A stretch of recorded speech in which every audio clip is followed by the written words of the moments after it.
It's the Empowerment Perspective Podcast, hosted by Demetrius and Mr. Kareem Spence. Stay empowered. Stay empowered. All right, welcome to yet another episode of the Empowerment Perspective Podcast. I go by the name of Demetrius alongside Spencer's here. Man, we got a busy day today.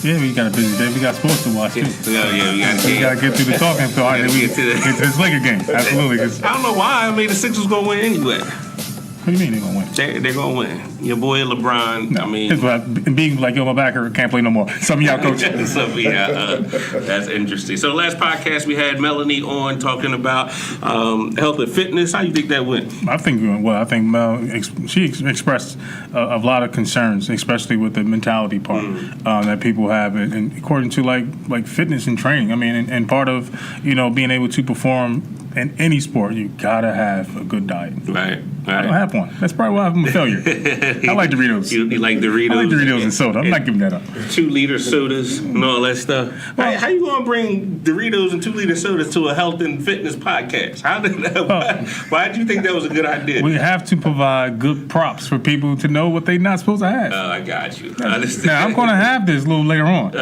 But again, this is don't do what I do. Do as I tell you? Yeah, absolutely. Makes sense. Okay. I guess. But it was all about mentality there, like you said. And it goes back to what we always talk about, having a why. Yes. And then you need to have a why before you even set a goal. So once you get that why, set that goal, but more importantly, enjoy the process. Because I know it's hard. I know it's hard enjoying going to the gym, working out, and eating right. Yes. But you got to find some sort of enjoyment in it. Listen, this is why people quit professional sports. It's not because of the game. It's what you do in the off season. That's interesting. So that was a decent podcast. Like I said, the month of February, we're going to focus on health and fitness and sports and things of that nature. And then I think April, we're going to switch over. I want to do music. We haven't done that yet. You want to do music? I want to go to genre music. Music you talking about? I don't know. We're going to find some people that can sing, rap, I don't know, country. I don't care what it is. I want to talk music next month. We're going to do that. We haven't done it yet. So you're going to do music? All right, let's do music then. All right. So we are at Rowan University. Yes. First person I'm going to introduce is the brother to me. He was on the podcast. Actually, your first podcast. Yes, he was absolutely. On It's a Man's World podcast. Yes. Dropped some gems on there. Actually, he was on a podcast before. We talked about mindset, too. So my brother, Demetrius Pose, how you doing, sir? I'm good. Good to see you guys. Good. So here, Rowan coach. We also have in the building somebody I'm proud to say that I played against in high school and held 12 points. I don't think anybody else was able to do that because this guy can shoot like it was nobody's business. So he was Steph Curry. I'm talking about when you walk in the gym, you better cover him because he's shooting from everywhere. Steph Curry. Yeah. That's what he is. He's Steph Curry. He's the original Steph Curry. Okay. Joe Crispin, how you doing? I played at that level. I played like it at least, or I might have thought like it. That is funny. Welcome, gentlemen, to the podcast. Thanks for we finally got it together, and we've been talking about it for a while, and we're here. We're going to talk sports psychology. It's going to be fun. It's going to be a fun time. But before we get to that, tell the people a little bit about your background, and then we'll go to Demetrius, so just a little bit about who you are. Well, I grew up in nearby Pittman. Went to Pittman High School. The basketball was kind of in the veins. I had my grandfather was a coach, uncle was a coach, dad was a coach. Kind of grew up in the gym, and was a pretty driven individual to get better. So when you mentioned the topic of this, it's like, I had to learn a lot on sports psychology because I was driving myself crazy a lot of times trying to get better, trying to keep up, trying to score more than 12, and get where I wanted to go in basketball. Ended up at Penn State, spent 4 years there, and then spent 11 years professionally playing the game, learning the game, and I always tell people in my professional career I suffered a lot in some good ways and some ways that it wasn't fun, but I learned a lot through it. Gotcha. And it's helped me a lot as a coach. I got you. So we're going to take a journey back to when you were younger again, and your mentality when you were younger, and then how it progressed. We'll get back to that in a second. Demetrius, a little bit about you. I know you've been on the podcast, but we do got a lot more listeners now since the first one. So some people might not know who you are. Went to Delsey High School. Was a high school All-American by my senior year. Won states senior year. Went to St. Joe's after that for 3 years. Transferred out of there after some health problems, then came back home to Rowan, and I ended up starting for the national championship team in 1996. Then after that, I went overseas for about 17 years, lived in Sweden, Played all around the world, many different cultures, met a lot of different people. Right. Got a chance to coach the Swedish national team. Was Eurobasket Coach of the Year in 2013. Oh. And now I'm back home. Back home, Yeah. back in the borough. That's awesome. That's nice. So let's go back. I want to go back to, let's say, middle school, freshman year in high school. And I think that's when you started to see a separation between athletes from a mental standpoint. Walk us through how you would prepare yourself for a game practice. Like, what was your mentality back then? Was it just the game that you enjoyed to play, but you just knew that this was something that I just needed to get better at? I mean, I always loved the game. I think, though, probably about that time, I was really had to drive in high gear to perform. And I think that developmentally, now that I know what I know, it made sense. You're at the point developmentally where you can, work to work, Right. instead of just working because it's fun and playing the game or whatever. I was at that point pretty quickly. And I'd say, I wasn't always very positive. I mean, I was a very driven individual, and I would kind of drive myself with a lot of negative energy early on because I wasn't good enough as far as I was concerned. So my overarching thought and work ethic was driven of like, you ain't there yet, you ain't there yet, you ain't there yet. And I was probably right. Right. But that probably lasted a little too long because, I did have some things even then. But there was this kind of weird mix of like, you're not good enough, but then also a belief of like, I can do this. Was that so? Were you in your own head, or was there someone else that was kind of like, let's? I was odd. I was really self-driven. My dad wasn't shy about reminding me I wasn't good enough. Not in a negative way, though. Not in a negative way. He was a coach, and he would share his thoughts, and he really wasn't in a negative way. But really, it was me. There was nobody. I mean, and I always say like I was a blessed individual in that I didn't have any outside pressure. I didn't have my dad breathing down my neck. I got these kids today that it's like there's outside pressure, man, and I would have lost my mind. Right. My dad was a coach. He said, "Listen, if you want to be good, you can be good. Go for it. Right. And if you don't, I don't care. It's not gonna bother me one way or another." Right. And that, looking back on it, that's a good gift. I mean, I had a lot of coaches around me that were pointing me in the right direction because I was driving myself hard enough. Right. That's the way it happened. So how did you handle like dad versus coach? Like, because that sometimes get mixed up. Yeah, he was pretty good.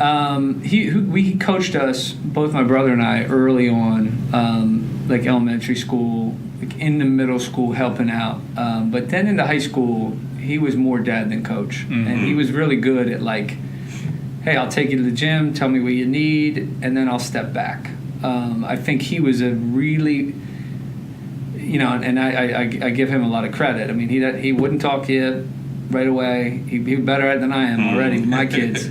And he was really good at separating that. So especially when it mattered most, being in high school, if I crossed the line, we got some stories. And me and my brother on here, he'll tell you some stories. If we crossed the line, the coach would come out in a good way. But on the whole, he was really good at that in the sense of like, no. He stepped back. He wouldn't say anything during the games. And the coach is the coach. And you do what he says, and I think he's letting you probably do it too much, actually, which was my head coach. So it wasn't as hard, and that was to his credit, probably more than mine. Right. Now, Demetrius, what was it like for you? I kind of obviously was there to witness a lot of it, and I just felt like the guys that you were playing with, everyone just loved the game, and everyone was good at it. But what was your mentality early on? Well, early on, I just played because I enjoyed playing. Right. I really enjoyed growing up with the guys you grew up with. Everybody was competitive, and it was like we watched Magic Johnson, Moses Malone, and those guys, and we wanted to go outside and be like that. Yeah. That was pretty much it. And I like Larry Bird more than I let you guys know. He was one of my favorite players. He was a killer. Oh yeah. I'm a Sixers fan, but Bird was. When he got the ball, you know. Right. Doc choked him out. Doc couldn't take it no more. He did choke him out. He had him by the neck. Yeah, he did.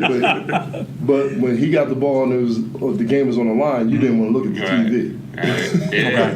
That's true. But growing up, it was just more of a it was a lot of fun. It was competitive playing with you guys, playing with all us growing up, I just liked it. I didn't really have aspirations like, oh, I'm going to the NBA. It wasn't about me. I wasn't a selfish player, and that's kind of my personality as well.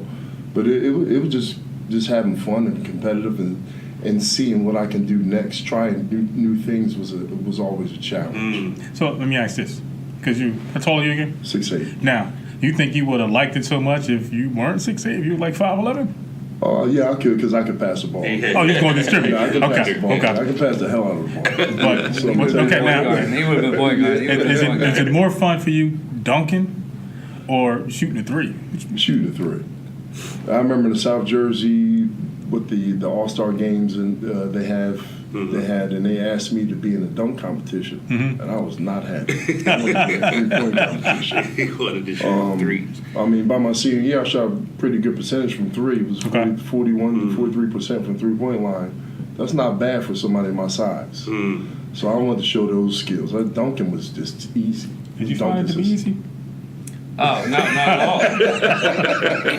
I wanted nothing to do with it. There's only work two anyway, so I was ready to let those guys have fun. I'm gonna launch from deep, man. You're gonna shoot them threes. Launch from deep. I want those numbers to add up higher. That is too funny.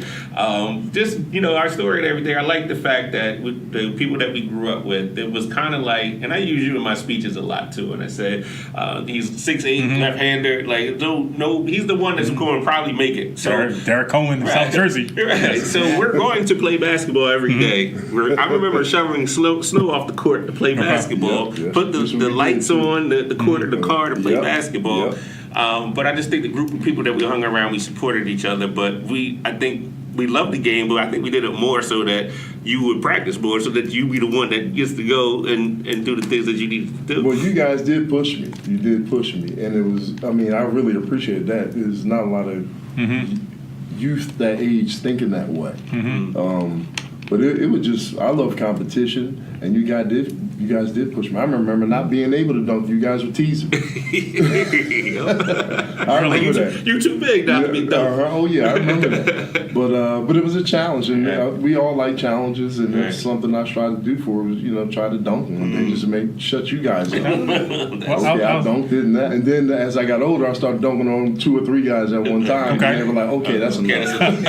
You gonna break the rim? We ain't gonna be able to play no more. Well, I'll say this: showing up with your own 5 and you got somebody that's 6'8", it gives everybody a whole lot of confidence. Even the guys that didn't play that well, fellas are like, I'm starring now. Oh yeah, just gotta get the ball. Give him the ball. Yeah, have to throw it up. Get it out and if they got beat defensively, it was getting swatted Absolutely. Yeah, that is Help. That's what you call for help early. Help. So how has the game prepared you for life off the court? Like for me, I mean, it was everything. Like this my sense of competition, my sense of loyalty, my work ethic, all that things kind of played in, and transcend off the court. So how did it help you off the court?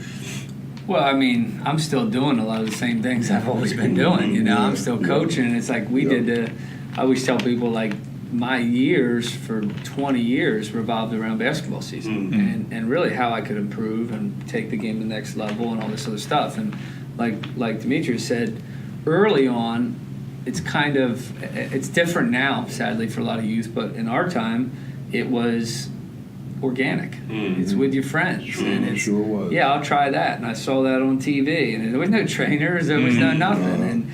And it's like, yeah, maybe I can do that too. And you tinker with it on the playground. Right. But then as you get older, now you're learning how to work to work. Now you're learning how to persevere through some stuff. Okay, I don't really feel like it, but I do want this goal, so I'm going to do what I got to do today. And then usually, like in life, once you get going, all of a sudden you're at the park for 3 hours. Right. You didn't want to be there at first. Right. You want to play the Nintendo, which we weren't allowed to have, my brother and I, thankfully. But then all of a sudden you're putting the work in, and then all of a sudden you're part of a team and you're trying to build something. I went to Pittman High School. We stunk. There's no getting around it, and our aspirations were to win a state championship. And I had a coach that had those aspirations. I had some good athletes. We're trying to build something. We're trying to overcome these hurdles. We're trying to do it together. And some days we didn't like each other. Some days we were boys, but we were yelling at each other. And that's life. That's anywhere you go. And sadly, for a lot of kids nowadays, they don't get that. They don't understand that. And what we thought was normal, and you win a state championship, how's that happen? With conflict and with working together and working hard through some barriers and running extra sprints and putting in the work. I mean, that's the same thing we're doing. It just might go by some different names. We're not running the sprints anymore, but we're hopping in the car to go recruit instead. Right, You know? right. Wow. How about you? Well, I think a lot of it, one of the biggest things that reflects just playing basketball, playing sports is you have to learn to sacrifice. You know, that's on and off the court. You have to give some things where you're not used to giving, and sometimes you have to take some things you're not used to taking. You have to be selfish. You know, so it reflects, it goes back and forth. Basketball is a mirror of life. You get these challenges, you get on the court and you get into practice, challenges with yourself and with your own limits and everything on and off the court. So you get to learn how to that mentality of, okay, I'm not going to give up. I'm weak at something, I got to realize it, and I got to bounce back, and I got to fight through it, and I got to, you know, just keep moving forward. Right. And try to stay positive. Because when you know, I won a lot. I like to say we. I mean, you win in high school, you win in college, and then you win as a professional. You start to learn, you start to figure out some things, and you start to figure out how to be persistent and not give up. You know, anything on and off the court. Right. Do you think that comes from your support system, like really early, even before you're at the middle school level, where you have someone that's continuing not allowing you to quit? Because quitting, it becomes like a habit. Becomes a habit, absolutely. 2 words, Linda Carter. Linda Carter? It's my mom. Miss Carter wasn't going to play that. No. And you know, we were all welcome to the house every day, all day. Yeah. But it's no disrespect. It was clean. It was, you know, staying your limits, no cursing in the house, and you know, acting like a butthole and everything. And that's the way I was raised. So it did start before that, but I mean that's necessary. You have to be raised like that. I'm doing the same thing to my kids. I'm kind of tough for my kids, but you know, they appreciate it because it transfers to everything else in your life. So now you guys are coaches. You're dealing with a whole different animal of young people because they're completely different than what we grew up in. And what I found in the education field is that people don't like to lose. So how do you get that message across to your players that you're going to fail, but you need to be able to overcome those things? Because my assumption is when, especially the young people, they don't like to lose, and they'll do things like quit, and then they'll blame somebody else. No one takes responsibility for their actions anymore. So how do you guys deal with that now? It's systemic. It's incredible. Like it is systemic, and it's so hard. Like you feel like one of these old people, like when I was young, and you're like, but it's true. Like, and you know, I think there's so many reasons it's happened. I mean, you think about our conversation right here. We've talked about the playground as much as anything else. These kids don't have playgrounds, and they don't have safe places to fail. Oftentimes, so like instead of going to the playground and playing pick up the 7. And kicking your buddy off the court because he's being annoying that day, you have to go to a weekend tournament, and the coach is yelling at you, so you play great on this Saturday, so you get the right game time on a Sunday. It's a total different environment for these kids, and I think there's a lot of they often haven't been given safe places to fail, or they haven't been encouraged that failure is normal. It is normal. It's the way to learn. Yes. You know, like even when I run youth practices. And when I run practices here at Rowan, I say, guys, like my practices are designed to help you fail more. That's just the only way to learn. So you messed up. So what? Let's go. And even I've reached a point as a coach where it's like I want you to even fail emotionally, because you know oftentimes you can be stifled emotionally, and you don't think it's okay to lose it once in a while, or to kind of live on the edge on the court and let your emotions go a little bit. Even failure there is okay. Like I'm working to create the best failure environment possible, because from a psychological standpoint, it's just nonstop. Yeah, you messed up. So what? Let's go. Messed up. So what? Let's go. Go win the game. That happened. So what? Go win the game. And there's a lot less of it. And the things that I thought were normal, and what I thought was normal, kids today that's not their normal. And I just thought it was normal to have conflict on the team. I thought it was normal to tell your buddy to shut up, because I used to tell my brother that all the time. And I thought it was normal to just have a guy on the team that you didn't like, but you needed. I thought that was normal. It is normal. It is. But somehow the environment we have today in education and in sports is like that's not supposed to be the norm. And there's probably 1,000 different reasons for it, but it's there. It's 100% there. All right. For me, it was losing on the basketball court was irrelevant because my life was so much turmoil. I had lost so much, in life. Basketball, that L right there really didn't mean anything in the grand scheme of things. Did I hate losing? Yeah, but the big loss was when I had to go home and deal with what I had to deal with. What I struggle with now as a parent, though, I create a lifestyle that they don't have to worry about the things that I had to go through. But I have to manufacture failure for them, or systems that they can feel some failures, because it's going to come. And you're going to have to be able to deal with it as a parent. Well, I have 5, and my wife and I talk about it all the time. We're comfortable. My kids are comfortable. We are looking for failure. Right. We are looking for it. We are searching it out. Right. And we are saying, oh, yeah, you think that, what we're saying, that wasn't good enough. Right. Deal with it. Like emotional, oh, you forgot your homework? That's on you. Like, they need it. Because even still, it's like, no, I want to email the teacher. Don't give them extra credit. Right. No. They need to know there's consequences to this. And they're 3rd grade, they're 4th grade, it's safe, no problem. No, you do have to pursue It it. sounds like you sabotaged them and taking the homework out of the book bag. You get up extra early in the morning and take out, absolutely. I don't even know what's going on. He said, I told you. All I know is if they forgot it, I'm saying tough bean. You know what I mean? I'm saying we'll go walk to school because it's cold out. I don't know. I'm not giving you a ride. Go. You need to get tougher. And a lot of that flows from my experience now as a coach. You're like, yeah, all right. I need you to be. I want you to be somebody who's tough. And then, isn't it the product, though? When you live in a wealthier society and you do better socioeconomically, everyone gets softer. It's just a fact of life. You see that. It's like life is easier. Everyone gets softer, whether it be adversity. We tend to think that all of a sudden, like, life is supposed to be cruise control. I don't know where that came from, because it's never been true in the history of the world. Yeah. And, we do. We have nice, comfortable lives. We can go home and watch our 16-inch screen TVs and chill it out. That's a different life than most people are living in the world, and it's hard to know that. Right. Well, and I'll say this, and I'm glad that you mentioned that. That's part of the reason probably why we're being outworked. Yeah. We are being outworked by people that don't have as much.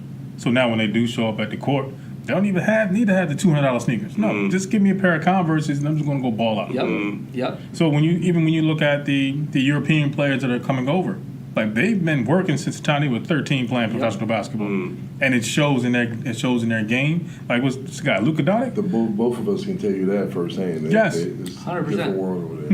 And it's an entire different culture. I mean, the way they grow up and what they instill and the freedoms they have even to be a little bit old school. Because nowadays, if you go old school, it's over. You're mean and you're bullying players, and it's like, oh, my goodness gracious, we are so soft. But that is what happens. We soften up, and we don't have the opportunities that we assumed were normal in the past, and now we're not the same. And our concept of work is just not what other countries see work and value work. And I think that we look for ways out of things a lot, just to make our lives easier. We want to be comfortable, so we kind of avoid work. Even if you're successful, you get to a point where you feel like you can shut down and like I've made it now, and I'm good. But I think our perception of work needs to change. And then we talk about this all the time, enjoying the process, because that's where really the work is in there. I don't care about the end result. My work ethic has to be something that I'm proud of, and I like challenges. I like stepping outside of the comfort zone. But there's so many kids and youth today, and it's the parents' fault. Is they're trying to create that safety net for them. They're afraid to fail. So if you don't give them that, you give them that safety net, they're not going to put in the work because I know you're going to catch me. So what's the point of me putting? Why do I need to go to school for what? Right. You're gonna give me money anyway. I mean, why do I need to go? Well, for it's in and I mean, I've heard it. I was talking to guys who were in construction just the other day, and they said we can't find guys who are in their young 20s to put in a good hard day's work. Wow. They're like, it's brutal. We have to let guys go all the time. And so it's not just in sports. It's not just in whatever. It does become systemic. And work is a habit, and the ability to just push through barriers and think that's normal. Now, one of the things, just on my personal standpoint, it's often, and I often tell my team, what do you want? Like, what's your why? Like, where are you going? What's your destination? What do you want? Right. And then you got to ask, what do you want to give? Because when you ask that question, what do you want to give, you find out how bad you want it. Because everybody says, yeah, I want to go to the NBA. And I'm like, no, you don't. You don't want to go to the NBA like I want to go to the NBA. I want to go to the NBA meaning like I'm skipping every dance, I'm doing everything else, and I'm in the gym 6 hours a night. You want to go to the NBA like it's a golden ticket. You know what I mean? Like, that's not want to. That's like, it would be nice to go on vacation kind of thing. So, oftentimes everybody says, yeah, I want to do this. And I'm like, nah, I don't think you know what I mean. You don't want it like I want it, So having a vision, and then that internal drive to say, now I want it more than the next guy. And what are you going to do when you get there? Because to me, when you talk about success in general, obtaining success is the easy part. Maintaining it is the hard part. 100%. Like, once you get to the league, now what? Now you're going against the best of the world. That's often hard, man. I experienced that. When I got my first year in the NBA, it was like, oh, shoot, because I'm the last guy on the roster. You got to bring it every single day, your max. And then you got a veteran who's playing against you who's on cruise control, because he can be. And 10 years later, I was on cruise control in Europe, just enjoying it. I can do what I want. So I understood how that felt. But once you get there, you're like, you're not there yet. And you really got it. And I lost at one point, probably 3-4 years into my career, I was ready to be done. I was burned out, 100% burned out, mentally, emotionally burned out on the game. And if I give you a rundown of my first 3 seasons, you'll know why. I mean, it was one team to the next. It was failure. It was this. It was that. It was physical. And I'm just like, lost my why. I didn't know. Why am I doing this? And I didn't have a whole lot of other options, so I had enough time to recover and find it again and know why I was doing it, and kind of get in touch with the real game. But when it becomes, the other thing too on that topic is like in sports, so many parents want their kids to be like pros. And all the pros are like, dude, I just want to be a kid again. So you're robbing kids of this process of what it takes to be a pro. So you're a pro, it's your job, it's a have to. And when play is a have to, it's tough to be play. It's not fun. And I always tell kids, even in college, don't lose the fun. Don't lose the play. Connect with the game on the level you always connected with the game. Even college basketball players are constantly just dragging. And it's like, we make it into work. It doesn't need to be work. You need to work hard.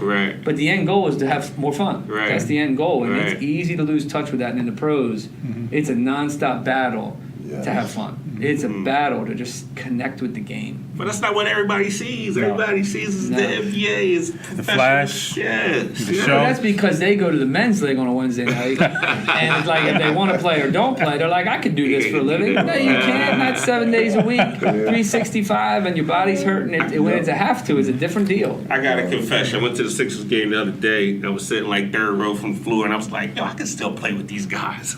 I was like, really? That's what entered your mind? My brain is like, I can play with you. They ain't been working that hard. Don't look like they're working that hard. Well, you could. You would just lose. You could. Everybody could. Just wouldn't do it real well. It's tall, that's all. They don't look that fast to be up. Until somebody back pitch you, and you get a pick, and you're like, where did he come from? Man. Your back is hurt. Your back is hurt. Shock your whole system. So I often listen to Kobe and his documentary series that he has. And he said that one time when he was working out with the Greek Freak, he told the Greek Freak exactly what you said. He said, you have to become a kid again. You have to be able to enjoy this. He said, don't think of this like a business, but think of this as if you were a kid. Start having fun. And then you'll get more out of basketball, because when it's over, it's over. That's with any job. And we talked about earlier, people not liking their jobs. Like, you have to find some level of enjoyment again and have fun with it.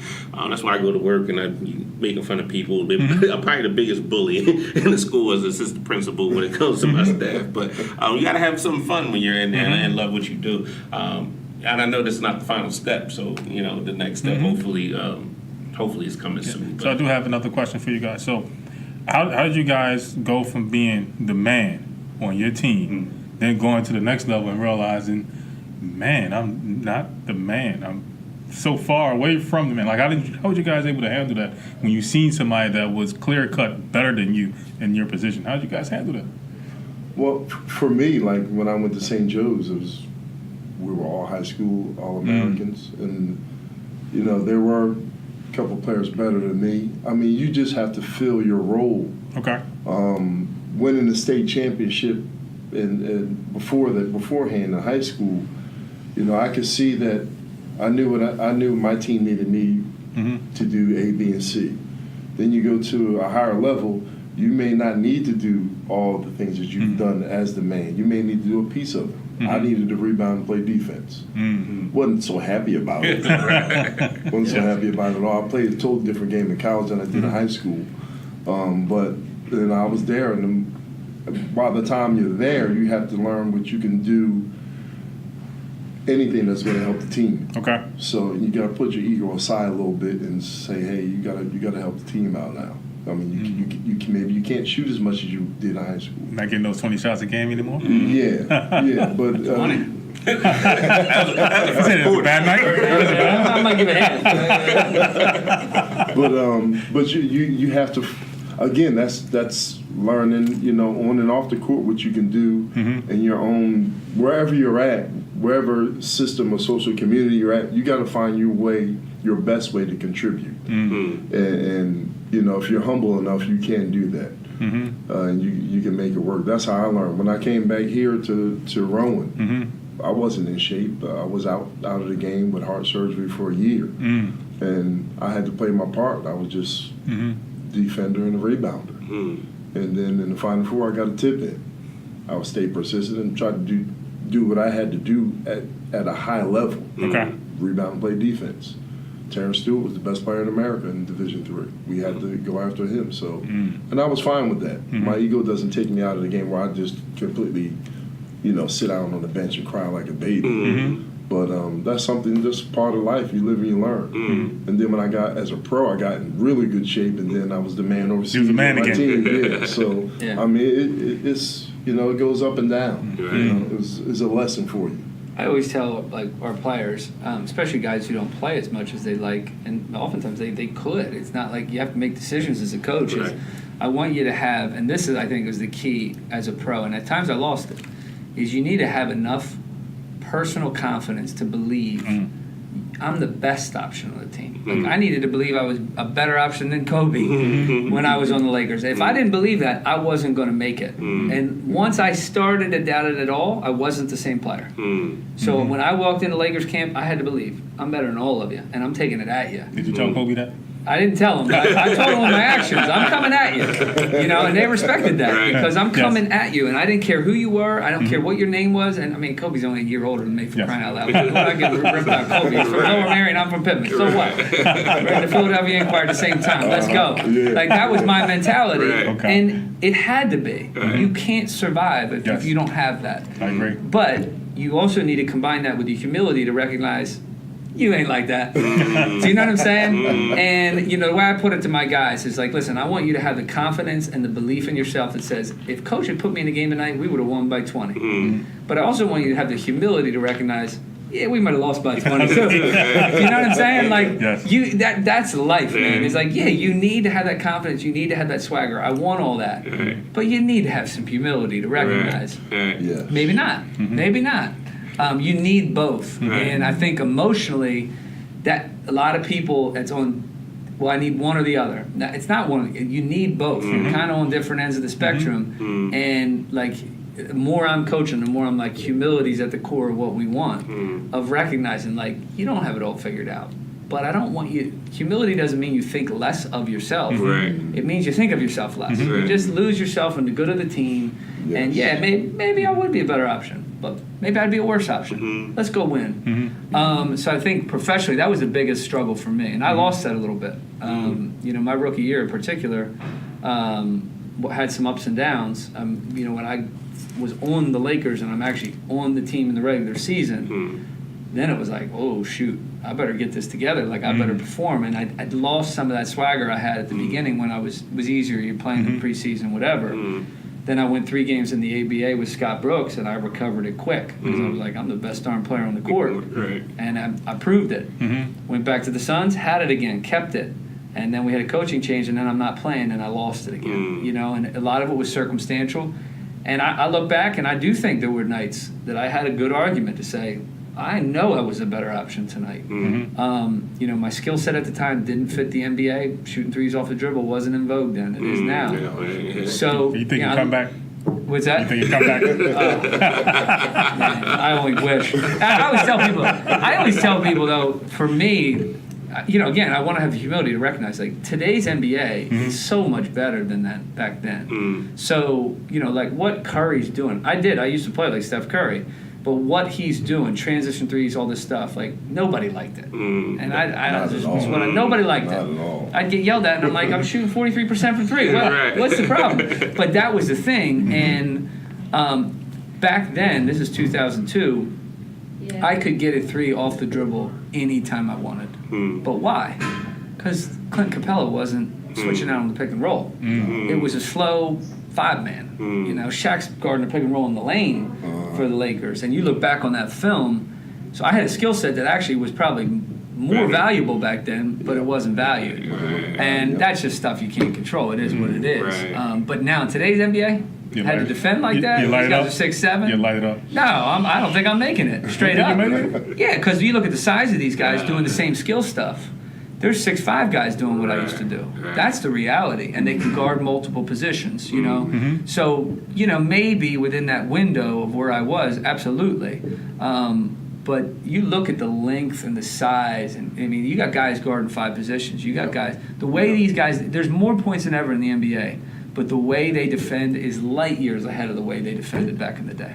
It's a big-time game nowadays. And that's what people see scores of 140 and they think guys aren't defending. I'm like, listen, if you took this team in a time machine, they're beating those teams by 40 because of the way they shoot the ball at 5 positions. And it's a different game. So, again, I don't lack for confidence, but back then it was a simple ball screen and they're going over and the guy's in contained defense. Nowadays it's a 6'11" guy who's used to guarding guards. That's what makes Curry so amazing. Not only on offensive versatility, is defensive. The defensive versatility nowadays is unbelievable. And it's why the big, slow centers have a hard time.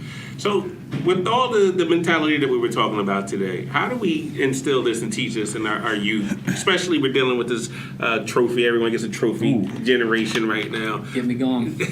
So how do we teach these kids to have the mentality of, you know, to have the humility and have the work ethic and get in that space that I'm just going to outwork everybody, but we're teaching them. As long as you participate, you're going to be a winner no matter what. Here's a trophy. How do we get out of it? Well, I don't think that's the message that's coming from parents. I don't think the parents are telling them before and after practice that when you go in today, you need to make sure you're outworking everybody. Not to perfection, but you putting forth the effort. I don't think that's the message. I think the message is, I'll be back. I'm going over here to Walmart, and I'll be right back. Oh, yeah. That's what I think the message is. Or it could be even worse. Or it's you're the best person out there, and the coach stinks, and he doesn't realize how good you are, and all this other stuff. I think there's a balance. It's like because some of it's parental, and you know, what's culture? Culture's made up of all of us. Kind of the messages we send. You know, because it's parental, but it's also educational. But you know, my parents are educators. I'm a family of educators, and there's that balance in education of doing what's reinforced by parents anyway. You know, so you're co-educators in a sense, and if parents are encouraging the teachers, like I have in a couple emails of like, what are we doing at recess? You know, and I rarely am involved in the education system. But when it's a lack of recess or it's adult interference in recess, it's a big problem. So I think reaching parents, but I think, you know, the big thing I think culture is creating new structures, is creating alternate structures and different ways to do things. And I've tried to do that through a lot of our youth systems in basketball, through Crispin basketball, is if it's not different, I don't do it. And it, you know, we do Demetrius on Monday nights, you know, he'll be running it tomorrow night with a few of other dads who are former coaches, is it's simple 3-on-3 league. And the kids, it's a mess. We let them play. Organized. Yeah, it's an organized mess. I have a 12-year-old as the ref, and it's fail. There's got to be 300 turnovers an hour. Yes. And nobody cares. Nobody The kids cares. don't care. And what people don't understand of what's going on, it's not just they're learning the game of basketball. It's a safe place to fail. And what we do in our systems, just take basketball, for example. Your kid signs up. They all listen to the rules, and the rules are you can't leave the paint, you can't do this, and you can't do that. And it's full of a bunch of can'ts. And the kids sit back and go, I don't know what this is, but it's not basketball. You know what I mean? What am I allowed to do? I can't steal, I can't block, I can't. So what you've done is you've created this safe environment. You think it's safe, but you're creating soft basketball players who won't be able to play for me, for sure, in 10 years. And you create these systems, and I had a friend of ours who, when he first came, he goes, listen, if I didn't know you guys, I would think this is insane. He said, but I love it, because you got kids failing all the time. And, I tell this one story of one kid who you could clear as day, who was new to the game of basketball.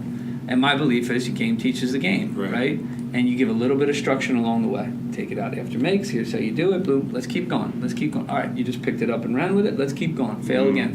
Okay, let's take it out of bounds. But not, hard, rigid systems like this, like didactic teaching. That's not how we learn, right? It's organic. It's failure. And, there was a kid who was new, and he's playing against my son, who's been watching basketball since he literally could put the headphones on and come to my pro games.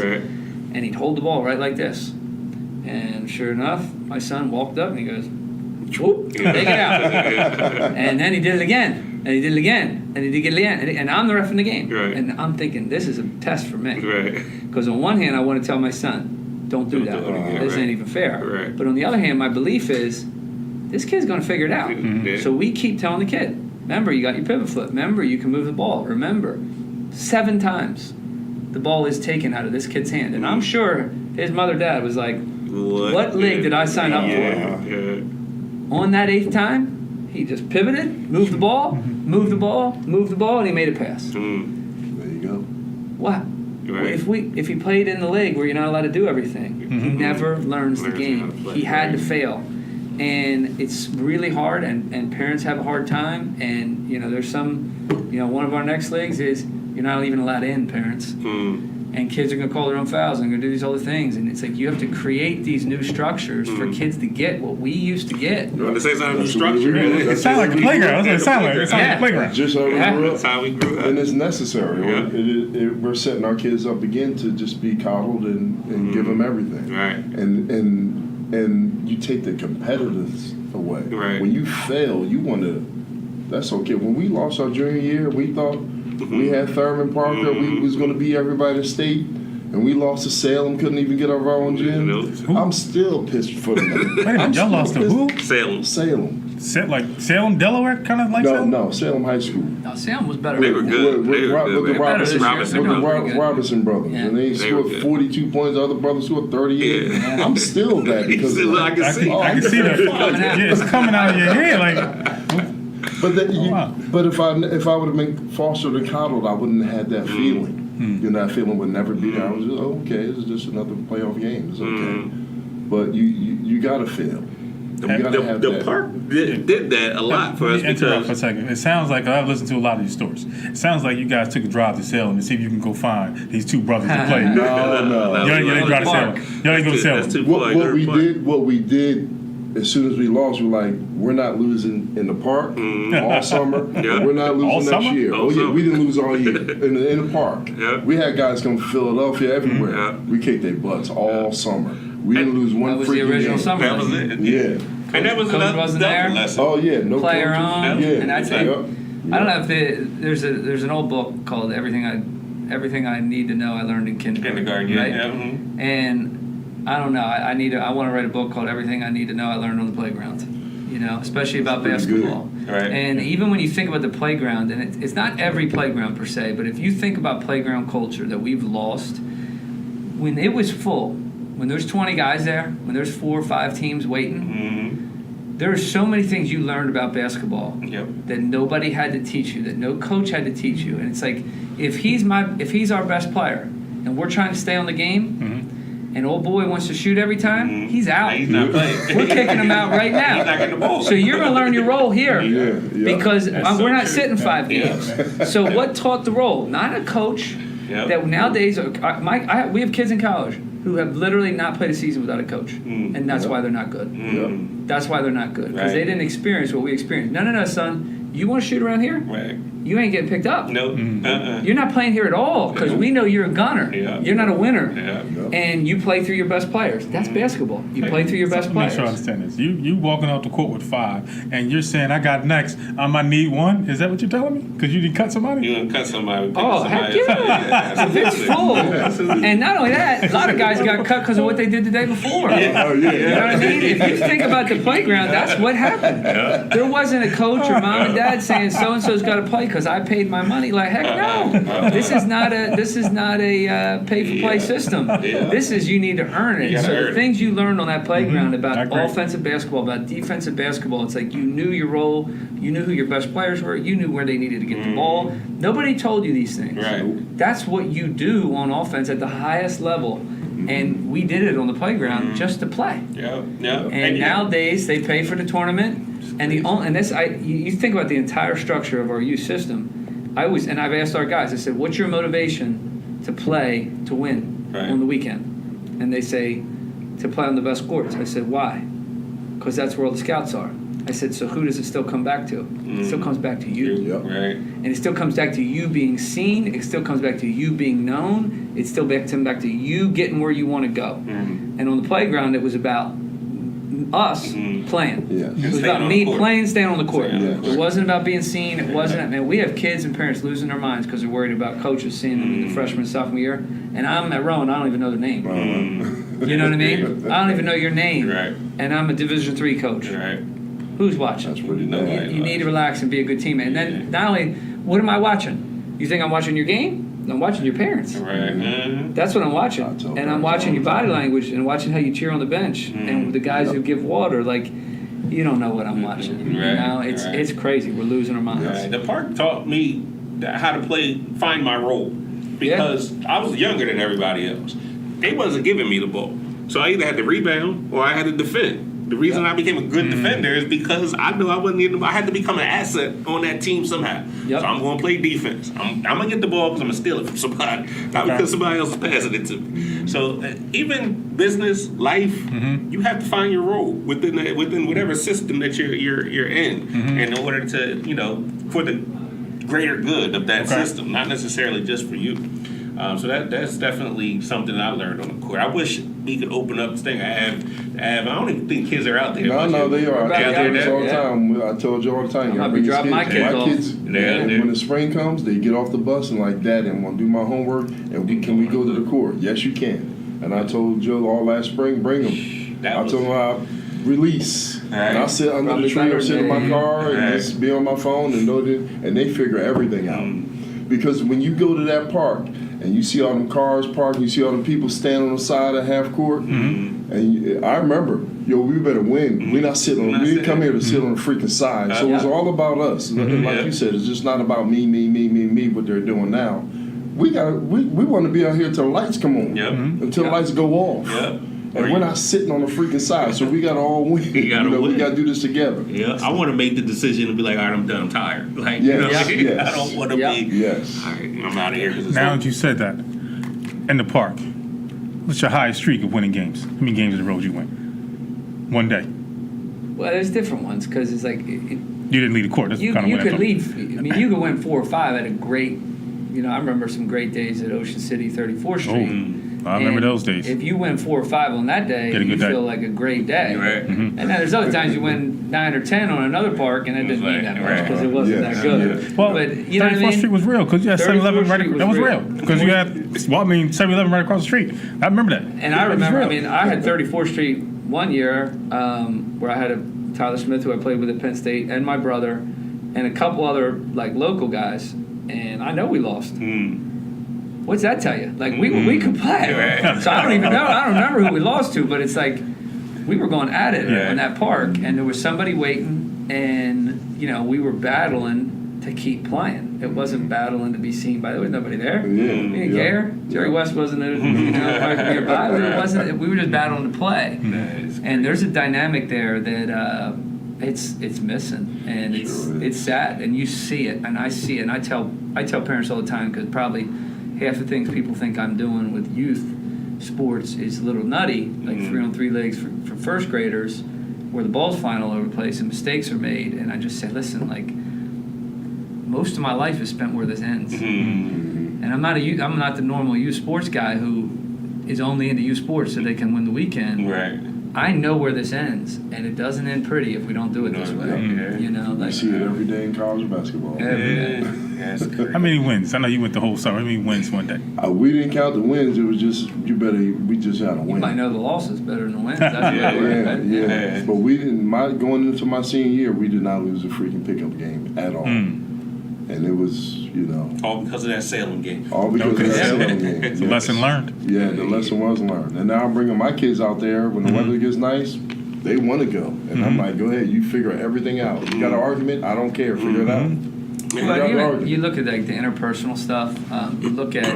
I always think, like, if we went back in the time machine and we watched some of our pickup games, we'd be like, yeah, we stunk. You know what I mean? Like we heard, like, because a lot of times you have revisionist history and you're like, oh, we just went at it on the playground. No, you didn't. Like, I got some videotape. Y'all didn't go at it. But you were having fun. You're joking. You're laughing around. And then you kick your buddy off and tell him to go home. And, we didn't like you this day. And then you went 13 and you're like, all right, let's play 7-on-6. Or if you had 11, you went 6-on-5 because you had the young kid. Well, there's a lot of, like, dynamics that I'll use in drills that really are, that's what we did anyway without it. And it was just organic, and it was whatever, and you use your creativity, and there's a lot of development components to that again, they're things you have to learn, but you have to be forced to learn, right? And a lot of times kids don't have space to learn it. It's just a coach telling them what to do next. One last thing I want to talk about before we get out of here. At some point, you realized the career was over. I need to reinvent myself. What was that moment for you when you were just like, all right, I need this, it's enough. I need to do something else. Like, what made you get into coaching, or what made you make that transition? My journey was unique. I was probably midway through my career. I thought I was going to be a pastor. Like, probably about 3 years in my career, I was studying theology and all this stuff. And really, it was through studying theology that I was actually, like, struck. And one of the things that the Lord used in my life was Frank Reich, who's now the head coach at Indianapolis Colts. He was the president of a seminary, and I emailed him. I said, I need some books. I need to figure out why I'm doing this. Like, I'm hooping. Why am I hooping like this? Like, my body's hurting. I'm 27, 28 years old. Like, what am I doing? And so he did. He sent me some great ones. And during that time, it was like a period of shift where I was like, what am I thinking? Like, I'm the son, grandson, nephew coaches. I'm coaching. Right. And it became very clear to me. And then kind of the rest of my career, I enjoyed it more because I knew I was going to be ready to do something else. But I didn't really retire. I kind of just kept saying no to jobs. I had some injuries, and it was just so awkward. I just kind of kept saying no, and I'm like, you know what? If I don't retire now and get coaching, I knew I was going to play another 4 or 5 years, and I just wasn't ready to do that. Yeah, I just knew I wanted to get going, and I had a vision for doing something else. And the moment that happens, you can't keep playing pro ball. Like, you got to be all in, I think.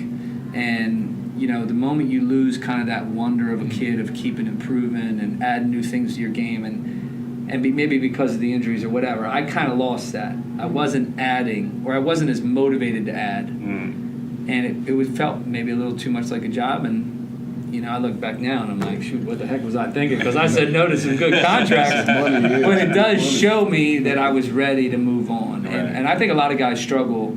I tell any guys, like young guys, if they're thinking about it, I said, you better know what you want to do. Because if you think you're just going to chill it out, you're going to lose yourself a little bit. And it wasn't easy for me, but it was way easier because I knew this is what I'm doing, this is where I'm going, and it was go time. Well, mine was, I have a good friend in Sweden. He's American, but he's been in Sweden for many years, Dan. Yeah. And after he coached me, 1999, He said, whenever you're done playing basketball, you got to come coach with me because the way I can pass the ball. Right. Like, you see everything. Yeah. You see it before it happens. He was like, you're going to be a coach one day. I'm like, yeah, forget it. What are you talking about, coach? I need to sit down when I'm coaching. But in 2003, Argentina, midway through the season, Dan called me, see how I was doing. He was like, hey, my sons are starting to grow up. This one, as old as Chris was starting to play. He was like, you want to coach my son? Because me and him always butt heads. I said, yeah, I'll come back. So after I finished Argentina, I came back and coached right away. And I remember coaching the international tournament down in the southern Sweden. And we played teams from Greece, we played teams from Spain, from Netherlands, from all over Europe. And we won the whole thing. And I'm like, this is fun. And there were 7th, 8th grade kids. And I won an international tournament. I'm like, what am I doing? And I absolutely loved it. And from then on, then I got moved up to coach the professionals later that season in Sweden. And I just took off from there. I just loved the game. And then I started working with the NBA in Italy and learned a lot of things from Francis Schiller. He's a really big mentor of mine. And then I just took off from there. I always knew I wanted to stay in the game, either scouting or something like that. I had an opportunity to scout, but that would have been, you're around the world all year round. And at some point, I didn't want to have kids. No, and you don't get to win. Exactly. My brother's a broadcaster. He says, I don't get to lose. I said, you also don't get to win. that's I never lose. I said, you also never win. I like to win. I like to compete. Yes. Yep.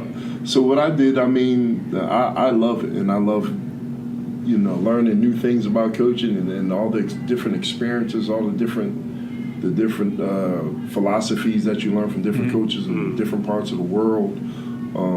So I kind of knew that I wanted to do it. I didn't know I was ready at first, but then I got some help and I got fostered into doing it. And I had an opportunity in Sweden. I started there and coached some really good young players. I don't know if it's true for you. Is one of the reasons I look back and I'm like, I should have always known I was going to coach. And I think this is something I use with players. And like when kids are trying to find out what they're supposed to do in life, I often just ask them, what bothers you the most? And poor coaching bothered me like crazy. and I experienced my share of it professionally. I played for a lot of guys. Oh, yeah. And, and even guys, like even into my NBA career where it was like, I'm 43% from three, and you don't want me to shoot. I didn't understand it. I remember saying to Dan Marley, I'm like, I don't understand. Like, I can make this anytime. It's the easiest shot in the world for me. And I think that's poor coaching. Well, it was. Yeah, it is. And we know the analytics now tell you it was. Right. And, the instincts, my high school coach had better instincts than NBA guys, right? But even throughout my career, it was like I took a ton of notes of what I didn't like. And I do think it's a good bit of advice. Like oftentimes what bothers you the most is a good indication of what you should be doing something about. Right. So it could be in any walk of life. Yep. So my question for you guys, even for you, because you coach as well, do you chuckle when you outcoach somebody? Not even when you don't have the most talent. Do you chuckle when you know what they're going to do before they do it? For me, I do a lot of video work, and I try to be prepared as much as I can. I don't really chuckle. I want my players to get the joy. Really, you never laughed at a coach when you calling this? Never. I mean, it got conceded. I'm petty. A couple times where the coach is trying, like, what are you trying to do? It's not working. But I want the players to enjoy all that. But yeah, you kind of know going in, this coach ain't ready to close the game. Don't know how to. Well, it is satisfying. I mean, that's part of the competition. Yeah. And so you chuckle. Yeah, you chuckle. I probably do more chuckling. But I think, I'm a competitor. But also, it's also like, I always think the way I approach coaching, too, is it's not, what I do in the game is not nearly as important as what's come before the game. Yes, absolutely. You create an identity, you get guys on mission, you help guys try to do the best you can to understand roles and embrace just the team atmosphere. And, like, at the end of the day, yeah, you got some simple strategies and whatever else. Like, to me, that's where the magic happens. And then you get in the game, and it's, and it's the influence of my dad and grandfather. Like, my dad used to sit down. I used to sit behind him at Glasgow High School, and I'd he wouldn't say much.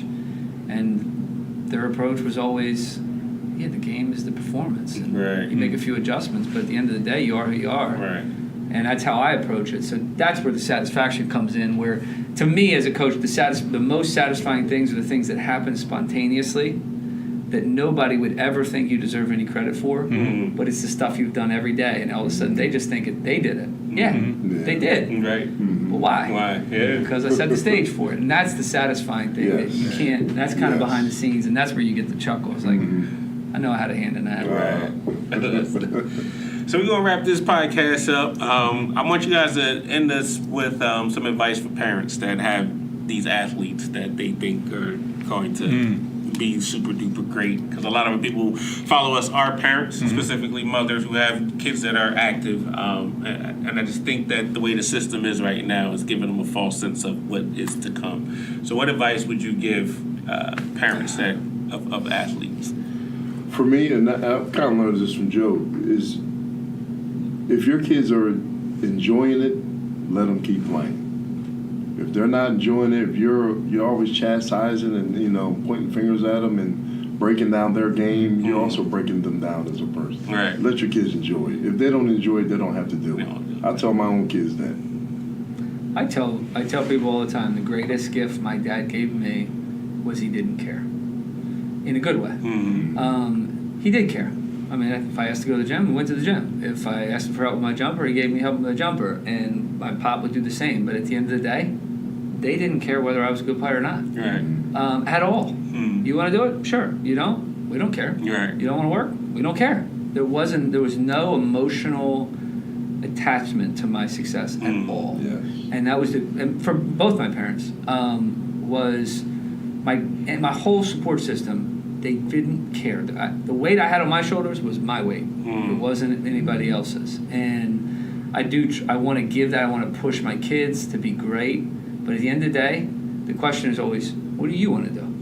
If you want to do this, I'll help you, and I'll tell you what you need to do. Right. If you don't, I don't care. And I think that's part of it. When you really get back to it, it's like, what do you want for your kids? What's your vision for your kids? And I often tell, friends and parents, I'd say, listen, like, what do I want for my kids? I don't care if my kids play Division I basketball. And not to mention, the price you have to pay to do that, I don't know you want to put that on your kids. You don't know what they're getting into. Right? Like, it's a price to be paid. And it's not a price that anybody can pay but that individual. Right. And I was willing to pay it. It was a price. But what do you want for you? I want my kids to live healtzy lives, marry well, have kids, be semi near me. That'd be a blessing, right? I hope it'd be real near. If it's a blessing, I mean, some of them you don't know, but if that's your vision, like recrafting. I think a lot of parents need to ask themselves, what really is my vision for my kid? Because you get caught up in the system and the culture and this environment, and it's in education and in sports where it's just we need to be successful in this and that, and then you got to ask why. Right. For what are we after? For what? Right. And you see the end results of this aren't what you really, really want. So asking yourself that and say, hey, if they're enjoying the game and they end up being a nice little high school player and they make friends, why can't that be enough? Right. Yeah. And some reason it's not enough. And it's like, we need a scholarship. Do you know what comes with that? You don't. And I don't even know if you want that for your kid. And so I just think recrafting the vision is a big one for mine. And I have to check myself just like anybody else. Oh, yeah. When Elijah goes 0 for 6. You know what I mean? In a stupid little 7th grade game. You do. But then you got to ask yourself, what is this? This is about relationships, hopefully for life. Yep. And if you live there, I think a lot of things take care of you. And you see the most successful guys, that's usually where they end up, is they've had some supportive people who really didn't need them to do anything. Right. That often matters more than anything else. Right. Mr. Petty, any last words before we get out of here? It's real simple. Parents, you should not be working harder than your kids. Plain and simple. If it's going to be their dreams, then they have to go put the work in. Support them. It's good. But for the most part, you can't be out working because they're not going to be able to enjoy the process. Right. And understand that it's their dream and not yours. And stop living vicariously through your children. You had your shot. It's their time.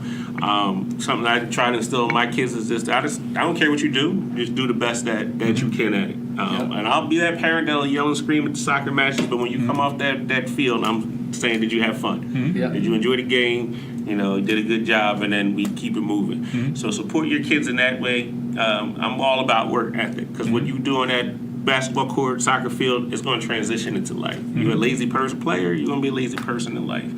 So I'm all about work ethic.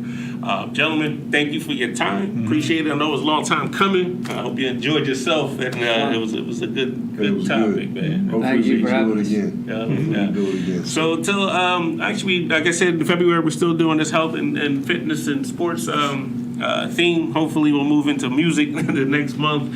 I think we're gonna get Melanie down and we're gonna have an exercise class. We're gonna work on that. And We're not doing no Zumba. no Zumba. I need to join. You in? As long as no impact on the knees, I'll join. We did talk about possibly doing like beer yoga. Beer yoga. Yeah, we get into yoga positions and you drink a beer. Oh man, I don't know if I can do that. Perfectly counted. My knees It's too hurt. funny. So make sure you follow us on iTunes, Yes. Podbean, you name it, Facebook, Twitter, all over the place. We actually got a lot of people from Sweden following us now. I don't know how that happened, but the numbers He's are famous. climbing. That's why. Hey, Sweater. Like big. I just say hey Sweden in Swedish. Say it again. Hey Sweater. You ain't learned that on Stay Average. So until next time, stay about. All right.